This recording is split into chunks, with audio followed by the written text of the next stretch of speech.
Hello guys, welcome back to my channel Java Expert Tutorial. So guys, today we will discuss about interface in Java. Basically, interface is used to achieve abstraction. Abstraction means that hiding internal details and showing functionality to the user. For example, phone call, ATM. So guys, we using both the functionality, phone call and ATM, but we don't know the internal working of it. We're just using the functionality. There are two ways to achieve abstraction. The first one is interface and second one is abstract class. So in this video we will discuss about interface. So let's start with interface. An interface can have methods and variables, but the methods declared in an interface are by default abstract. Abstract, that means there is no body of the method. It is the blueprint of the class.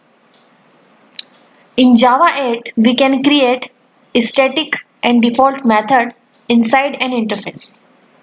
In Java 9, we can create a static private and default method inside an interface. And we can't create the object of interface.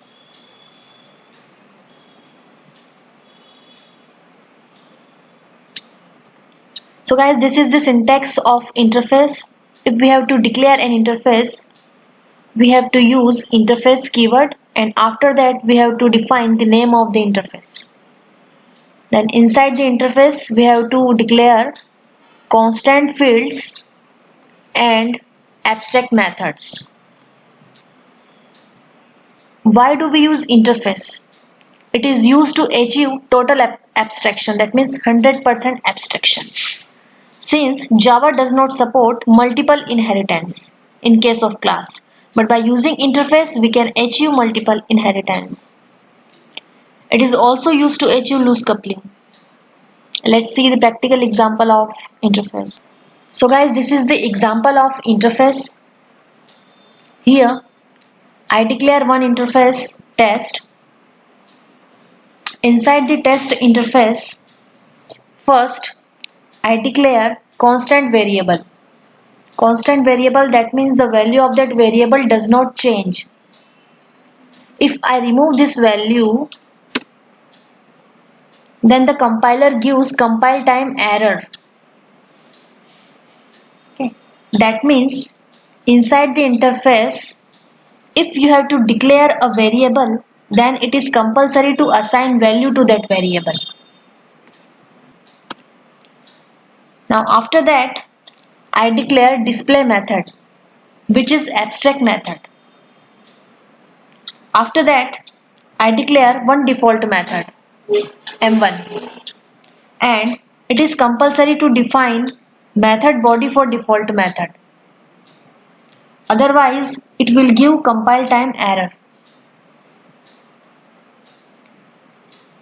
After that, I declare one class test interface, which implements test interface.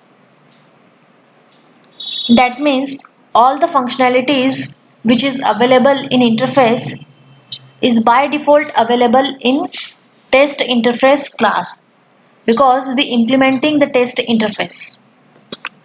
Okay. Now inside the class, first we override the display method. If we don't override display method, then compiler will forcing you to declare the class as abstract class.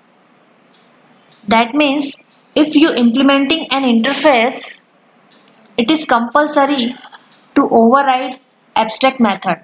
Otherwise the compiler will forcing you to declare the class as abstract class. After that we are trying to override default method. Then the compiler will give compile time error. That means we can't override default method. Inside the main method, first I create the object of test interface class and calling the display method. When we run this code, let's see what will be the output.